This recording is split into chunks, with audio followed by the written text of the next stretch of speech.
stuck on you. Don't go raising my rent. I can't fix the youth. We've lost our innocence. I'm still stuck on you. Don't go raising my rent. Yo, what up, everybody? How's it going? Got a quick one tonight. It was storming pretty hard, but then I got a clear shot for like the next 30 minutes, so I figure why waste the cycle? So let's take a look at our waxing crescent moon for a bit. What's going on, Polly B? What's up, Kronos? Yeah, today was crazy. It was fun though, good debates, intense debates. What were your thoughts? Hope y'all are having a good day. Good weekend so far. You're triggered, huh? Man, you know, sometimes you gotta hit discharges in order to change and modify things. I don't know. I get it. But it's all in the name of discovery and passion, so I think it's fine by me.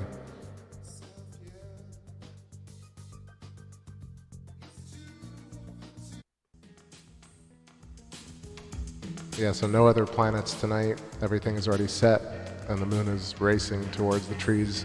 So let's take a look, see what I can get.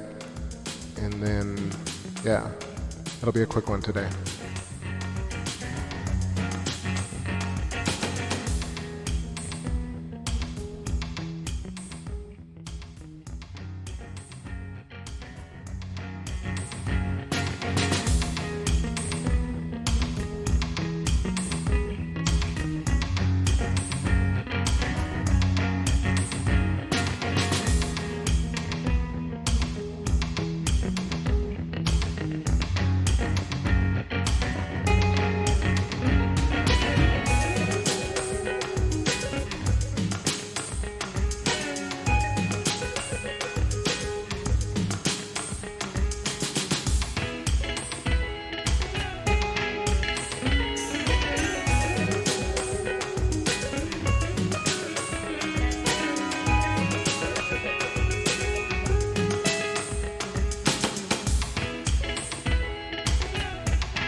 take the opportunity to just share a couple of videos that I found. If you all saw the electric view earlier at the very end, I brought it up, but I found this really excellent video on bubbles and bubble mechanics. And it also has wonderful presentation and music. It's really rare to find a video that I really enjoy in terms of just vibing out to the music. So I'm gonna find this real quick. And it just shows the entire like conjugate geometry that I think exists throughout nature at every magnitude. This kind of structure of bubbles and spheres and shells and the organization of the geometry of nature is really, just persistent. So if I can only find the history page, honestly, YouTube has made it so ridiculous to find videos, but I think I added it. I found a couple of other ones too, but let's see.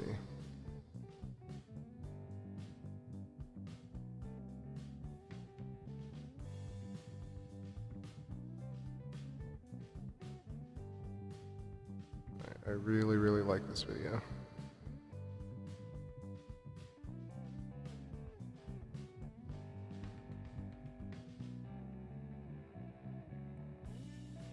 Kronos, my own version of what? Talk show or bubbles?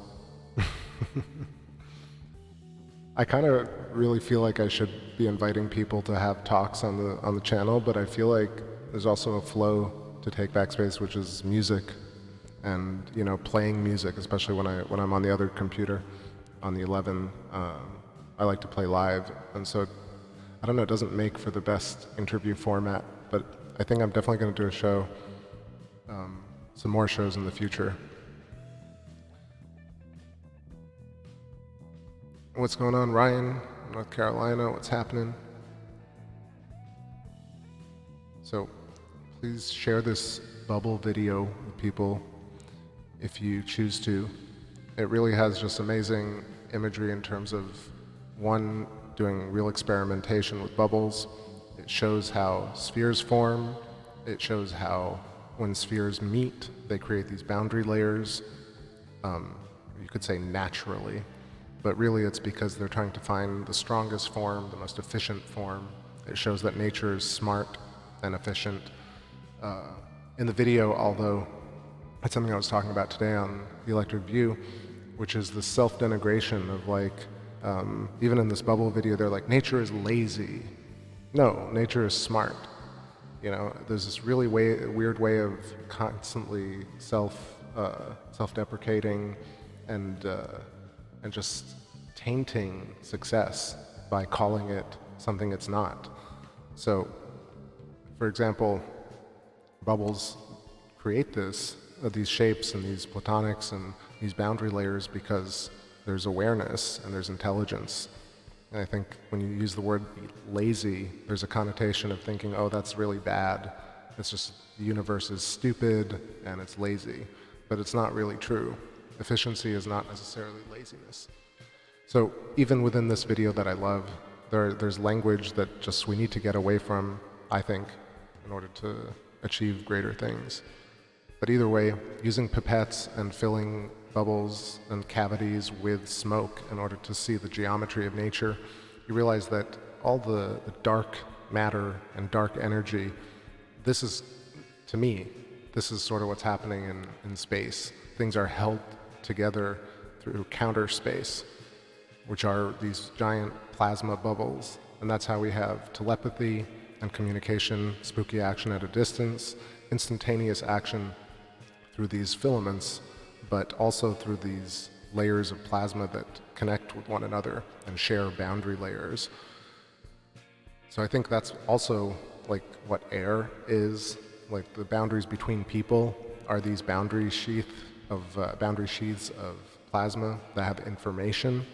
So around a human body, there are these layers that store information, and we pick up everything that's in our sphere of influence, or our aura. And this is how information is actually stored, not in the brain. But it's really difficult to get people thinking about it like that. Yeah, talk show. Like I said, I've had the show for so many years, and it's always Like I've had Rick on a couple of times, and Neil came on once. I don't know. I kind of go with the flow.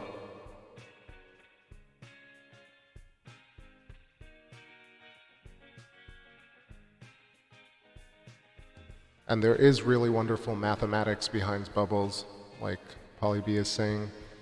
So I don't really consider myself strong in terms of formulas or understanding deep mathematics or calculus, but I grasp trigonometry and geometry pretty well. And so I think, yeah, from studying bubbles in accordance with Lichtenberg and dendritic structures, as well as cellular diffusion and crystal growth, we can really see all forms of nature manifest in these very seemingly banal processes, like bubble formation. It happens every day in the sink. In front of us, we're literally seeing a way to represent space and geometrically, instead of these ad hoc theorems like black holes and dark matter and spooky dark matter and cold dark matter and just all this, like George Carlin used to say, spooky language, and get people all riled up. But people understand what they see, or most people do. And I think when you see this, it makes sense as to like why there are hexagons. Like, I don't want to show this in isolation. I'm talking about the moon specifically. Like if you see Mare Crisium, very precise hexagonal structure. Like what object hit the moon and created these hexagons? It's insane. So very quickly,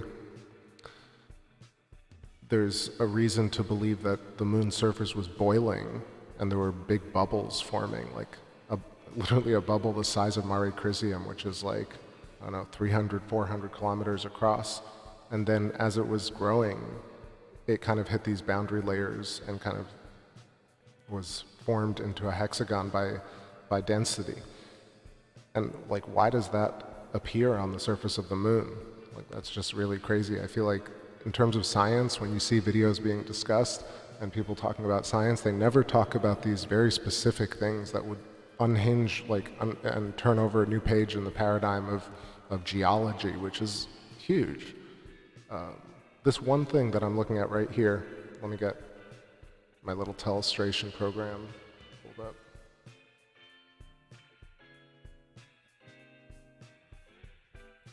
Yeah, what up, Howie Dunn? How's it going?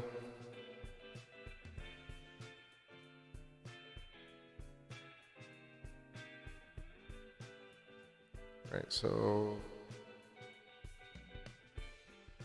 this is really crucial because there's this idea that the moon was formed from a piece of Earth that was blasted off Earth and then coalesced into this object that we see today.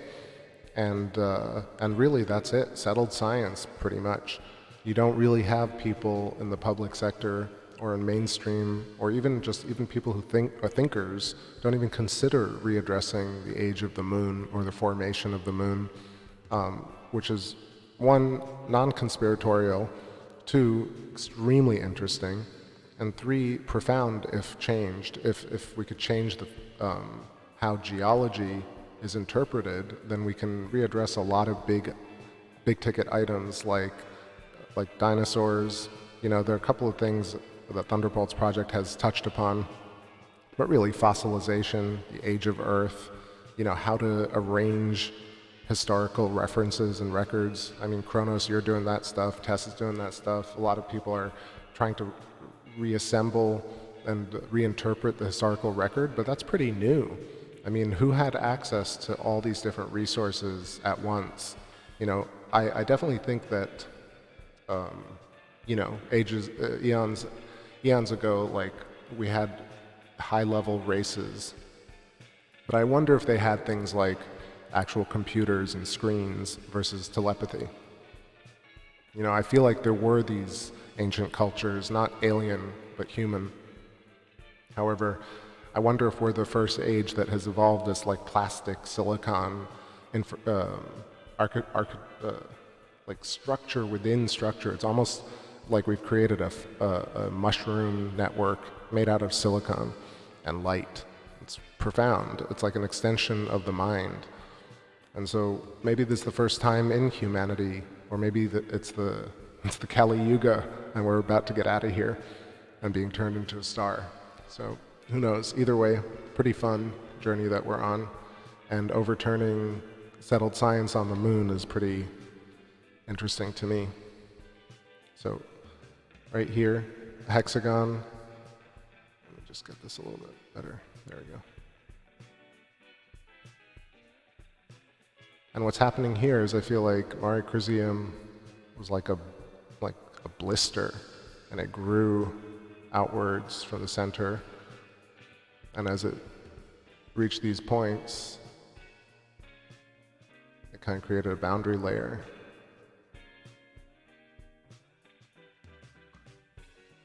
Right, but even if you follow this, right, you'll see there's the Merkaba,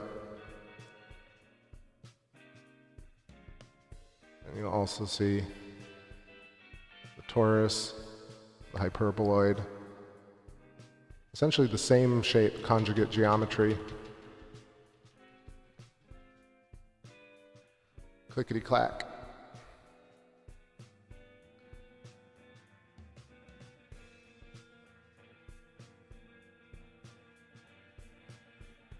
And the other thing that's profound that I never really even noticed before is that these structures look like molecular structures, like sugar crystals, like aspartame, and no, is it aspartame? What is it? Aspergine? Let me find.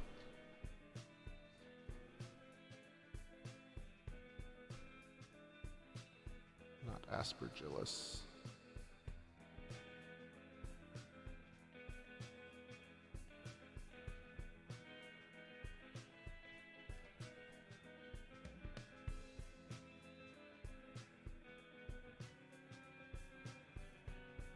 Well, it's not, yeah, aspartame is one of them, but basically sugar molecules are really hexagons and pentagons sharing boundary layers. So at the molecular level, we have geology mimicking large-scale planetary features. Same thing with the dendritic ridges. These are like, if you look at your hands, everybody's hands have dendritic ridges. And if you look at sapphire, you'll see the cymatics patterns that are residual on the anode look just like your fingerprint, like the kind of curve, like recursive. Well, I don't know. You know, there's a fingerprint type of pattern where it's being really pulled. I want to say it's called like it's a limited diffusion reaction. There are a couple of different formulas in math that create these kind of emergent noise patterns, generative noise, and some of them are called cellular diffusion growth, some are called reaction diffusion, but really it's basically all running along variances of the golden spiral and Fibonacci sequence, as well as being baked into the conjugate geometry of the torus and the hyperboloid along chains of these shapes that create bubbles as well as rings. Excuse me. I'm trying to explain it, but showing it on the moon is actually very, very helpful, because you can go and see sugar molecules and try and wonder why we have giant planetary features like 600 kilometers across that mimic this exact same structure, and yet scientists attribute these features to a phase of the moon that we've never seen, 4 billion years ago, and a series of bombardments whose origin is unknown. So even though that is the settled science, there is really no origin for these massive bombardments that hit the moon, nor any explanation as to why there's organized geometry on the moon. So what I'm highlighting here is Sea of Tranquility above, and below is Mare Fecunditatis, Sea of Fertility. And then right here is another hexagon like I said, Mare Crisium. I'm drawing rather sloppily. Here we go. And then Mare Crisium is within the S curve, like a spiral galaxy almost. Like, yeah, I'm getting trees already. Tonight was real short, but tomorrow I definitely am going to show a bit more of this, or the day after, depending. So all the geometry on the moon leads to a very profound overturning of really inane concepts about only bombardment forming features on the moon versus intrinsic and inherent conjugate geometry of electrical arcing, plasma, and the way elements and rock, especially rock and iron, manifest and form along these filaments and magnetic fields and shapes. And then everybody's so like, I wonder why things form along these shapes. It's so weird, huh? And they elbow each other, and then they go to bed, and then you wake up and that the paradigm hasn't shifted. But it's because you have to tie it all together and say, like, all right, this makes sense because it is the same as a molecular structure that appears on the surface of the moon. Why is that? Therefore, and keep moving that forward. Anyway, a little bit of thoughts. Definitely check out the description of this video for a whole bunch of great Electric Universe channels, and I'm going to be adding more. And just jumping in the chat here, I was just talking and not really, I was just kind of riffing while looking at the moon. Let's see, what's up Blue Star 712, what's happening? And Dragon's Den Glass, what's happening? Welcome. Kronos says, wow, surface boiling, very interesting. I assume many craters were formed by the thunderbolts of the god. Well, I'm starting to think like there are a few channels that I have, and I have playlists called Plasma versus Impact, Impact versus Electric versus Impact. And you'll see in the stuff that Electric Universe eyes, David and Billy Yelverton, I guess, it could be a combo of the two, right? Like there could be a very high, intense discharge arc, right? That could blast a hole, maybe like Copernicus crater or Archimedes, right? But things like Mare Crisium that are flat-floored, larger kind of features like mares, that are supposed to just have been like, there's just a very strange geometric physical reality to the simulation. If you look up the NASA Goddard, the formation of the moon video, there's just this weird kind of area where they just fill in what doesn't really make sense in terms of like, if the moon was being hit by these objects repeatedly by a whole wave of impacts, then they would be crashing into the surface. But instead, what they show is that these large pools of, like where I'm showing right now, Mare Crisium, Sea of Serenity, later Mare Imbrium, and Oceanus Procellarum, the whole dark region to the left that's under the Terminator right now, was excavated by heavy bombardment. It's really strange how that is supposed to have manifested. I think much more so the moon could have been under an intense period of electric discharge for a while, and these regions that are not very deep just bubbled and boiled and boiled and boiled, and they're made of titanium and lead and iron, magnesium, maybe things transmutated, and they created these large flat-floored features like Plato crater, like Crisium, like Sea of Serenity, etc., with a glazed, like glassy surface. That kind of the idea of like petrification, or the residuals of the Martian blueberries, or Libyan glass, the residuals of high impact arcing. So I feel like the moon surface is a combination of maybe very quick blasts, and then also a combination of boiling giant regions from high induction electrical discharge, maybe via Mars. I mean, I'm still, that whole reference to the gossamer thread between Mars and the moon referenced in the Iliad is really interesting. So, but that basically changes the entire history of the moon. And I think that's amazing. It gives us a place to start and to ask questions as to like, why is the moon, why do the features look like that, and how can we trace those back to electrical events? That's why I'm so curious about the laboratory experiments and seeing, you know, what kind of substrate, what kind of surface materials, what kind of layering is necessary, and what kind of voltage will create certain shapes. You know, akin to cymatics, where you resonate the plate at a certain frequency and you'll get a different type of pattern.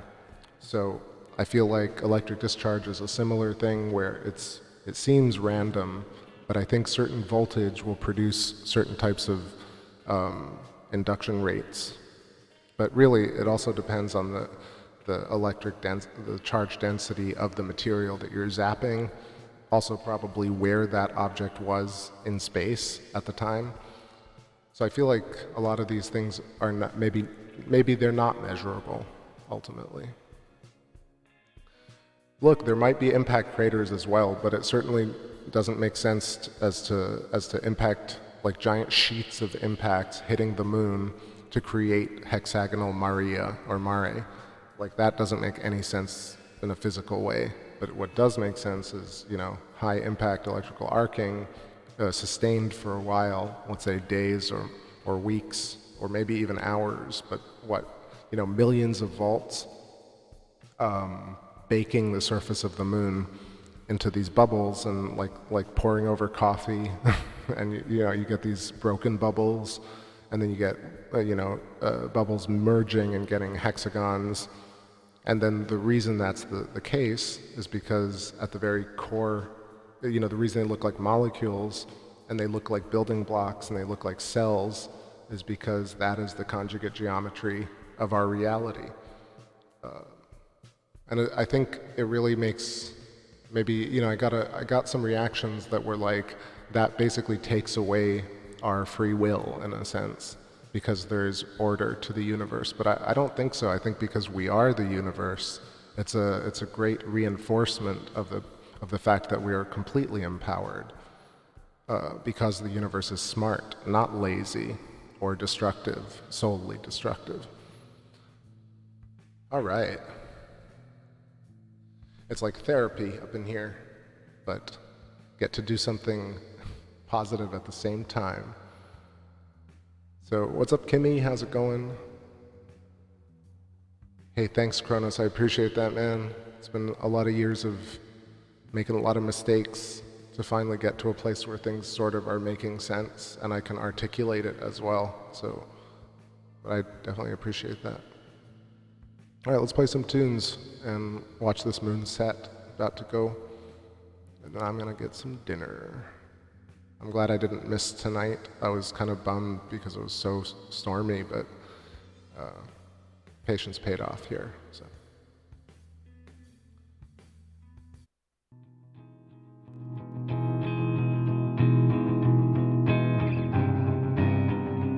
Yo, what up, Silent Murmur?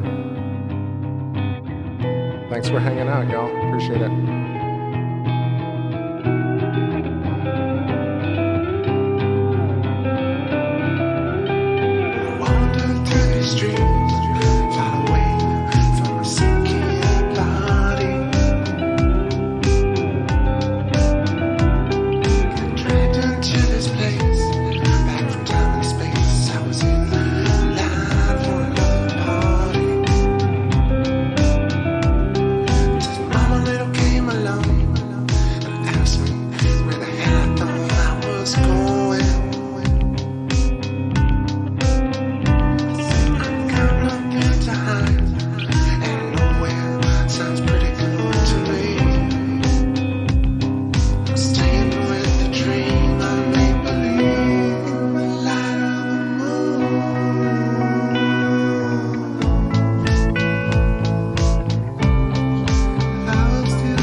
Our little light of the moon, and she's about to go.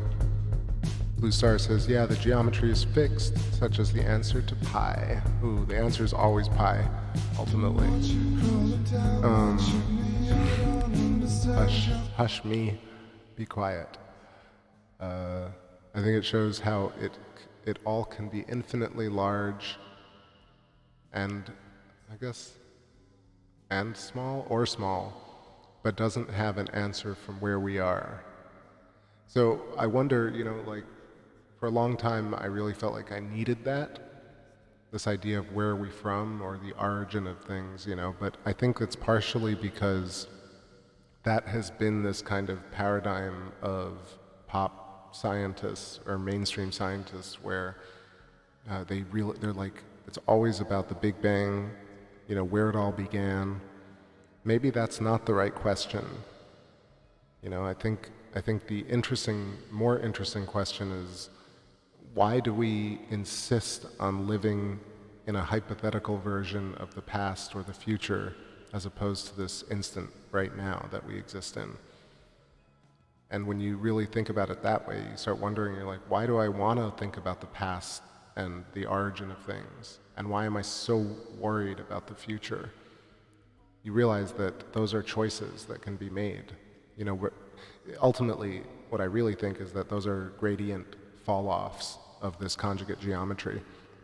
So at the edge of the torus, at certain points in the torus, basically, particles, or what we think as particles, which are probably just resonant frequencies within a conscious dielectric medium that we think is reality or dark matter, or the ether. I think there's a rate of induction or flow along these filaments, and also along the conjugate geometry. And I think that's what we perceive as intelligence, as leadership, as good and bad, as the bicameral mind, as self-reflection. And I think there's this real disconnect from, humans are just very special. We only have our own consciousness is more special than everything around us. But if you can sustain that for your own safety, but also hypothetically propose that every sentient being, everything pretty much, is basically made up of the same material. And therefore, like when you watch, I was mentioning there's this salamander video. If you look up, actually, I saved it, but let me find it. It was like salamander or newt from cell to birth, right, or something like that. It's this crazy time lapse, and you'll see that one hexagons, this conjugate geometry of reality, exists everywhere. And that from this, basically, this hexagonal shape of matter, this conscious creature grows and ultimately goes from formless to informed, and then starts to wriggle around and breaks free of the egg and goes in search of food or sex or whatever it may be. And so at the magnitude of humans, maybe our search is basically a slightly more modified version of this newt. And then at the cosmic scale, it's to race down the filamentary structure and to be the brightest star, or the largest planet, or the most beautiful planet. Maybe beauty is not simply just a human thing. Clearly animals understand playing around and enjoying themselves and looking pretty or cool. They're completely, in a way, obsessed with that. Humans are slightly less obsessed with that, but even many humans are only obsessed with looks, survival. There's a very small subsect of people that take that to the next level and say, well, I'm going to study why that's the case. I'm going to be more interested than people that I know that only live this way. And you can become that only in relation to all these people who believe that way. You couldn't have become this critical thinker without all the people who don't critically think. And that's a manifestation of the conjugate geometry of reality. It's amazing to consider culture and thinking and thought and language, and also interaction with plants and animals and the cosmos as one process that is made of the same thing that interacts the same way. And sure, there's tons of variances and modalities of each of them, but they all really point to the same type of structure, and the structure is very beautiful. And the other thing that this model, or whatever this concept is that it really pulls in everybody. Like it pulls in the Gareth, whatever, 256 sacred geometry that is streaming at us from the future. The stuff that Terence McKenna was talking about. It ties together Rupert Sheldrake's morphogenic field because telepathy becomes real. It brings in plasma ion engines in space, which means we can get to stars and planets much more easily than have thought before. It settles ufology because mankind automatically knows antigravitic. It settles etheric visions and trips, hallucinations, because we do know that DMT and all these things can basically have an effect on the way consciousness is manifest in this conjugate geometry. So that's why you have outer body experiences, that's how you have past lives, that's how you have, because we're connected along threads, because you can move to the outer boundaries of your sphere and still look inwards. You have a sphere of influence, shells, onion shells of plasma that is information, and that's why all these things seem so magical. But if you look at them through this filter and this understanding, everything actually makes perfect sense. And so instead of being on the fence about things like Rupert Sheldrake has brought up, man, since I was a kid, they've been saying the same thing. Like, why isn't there new science? Even Rupert Sheldrake sounds so bored with his speech because he's like, are you guys kidding me? Like, he's done all the work to set people up, and people are like, have you heard of this guy, Rupert Sheldrake? And he must think, like, idiots take my work and turn it into something new. But no, he used to sit on the floor with McKenna back in the 80s and talk about exactly the same shit he's talking about 35 years later. And McKenna's dead, and people are still not picking up the baton and kind of running with it because why? And so, for example, like Eileen McCusick exists in a vacuum. She basically makes her own videos about grounding and about the human biofield. Like, she was at the EU conference. Why don't, like, all those cats be like, oh, this makes perfect sense, Eileen. The information is definitely stored outside the body. Let me put you in touch with Rupert Sheldrake so you guys can talk about how these two things are related. And then let's get a couple of people like Stephen Crothers and Donald Scott to talk about the actual, like, physics and the math behind how this actually works. And then let's get some cat, like, who's super famous on YouTube to put it out there. It's insane that that doesn't happen, like, every single day on any number of topics. Dinosaurs, age of Earth, like carbon dating, potassium dating within electric cosmology, how Marvel and Disney basically make movies about electric universe but shift the discussion to basically make people completely confused as to what history really is. Yeah. That's a little bit of a rant. Let's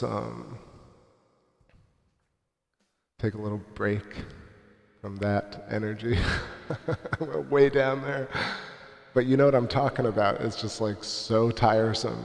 I think, like, we really have to get off this fence and start taking action. Mind action. All right, let's see. So Silent Murmur says, sometimes it helps to understand why we misunderstood things in the past, which helps us recognize why we made choices based on certain seeming challenges. So to that point, I'll say, like, when it comes to, like, technology, right? It is important to look at the past, but sometimes it is just important to, like, actually create a new piece of, like, technology, right? Sometimes a battery is just not the right form for energy, and somebody wants to create a new way, like a wafer or an ion engine, sometimes you do have to just toss things and move on from it. So I think there's a lot of hang up on the origin of the universe, but it becomes a total distraction. Same thing with exoplanets, total distraction. Like, if you can't build the engine to go there, what's the point of having an Earth-like planet? It's almost offensive at this point. Like, if I hear one more person say Earth-like planet or terraform Mars, it's the same trigger that people think people are triggered by people's sensitivity or PC-ness. I think that's so stupid. I really think that, like, what triggers me are idiots who insist that, like, mankind sucks so bad that we're going to blow up Earth, but is worth enough to actually go and destroy another planet in order to save us. It's so backwards. First of all, preserve Mars. Hashtag preserve Mars. And two, that we've already sent enough junk to Mars to last, to make our mark as humans. But further, like, why isn't the only option keep Earth stable? It's not save Earth.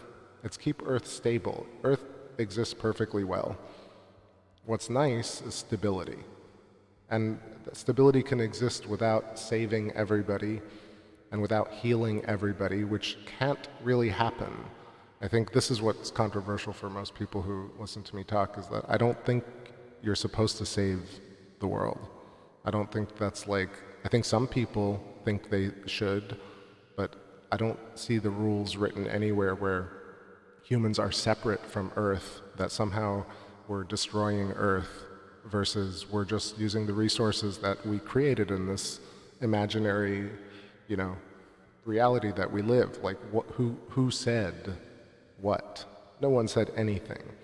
And I think it's all about conviction. So I don't think we're destroying Earth. I think as much as somebody wants to exist on Earth, they should exist. And that's how it is. Destruction is completely wonderful, and so is amazing life, and joy is also pretty wonderful. It's all good. Like, as someone said, it's really the inherent nature of the word and the page. There's this idea that you open a book and you immediately start reading these words, and you pay no attention to the page they're printed on. But it's really much more about this page. This page allows you to see these words. And I think destruction and evil is really the page. We carve out this tiny existence, these thin little shapes of reality along a page, and write our story. But without these pages, without the darkness, the antimatter, the counter space, there is none of this to see, to experience. So, what's up, Mario? Let's see. All right, those are my thoughts for tonight, y'all. I really appreciate y'all hanging out and listening to me jam and talk and share my views.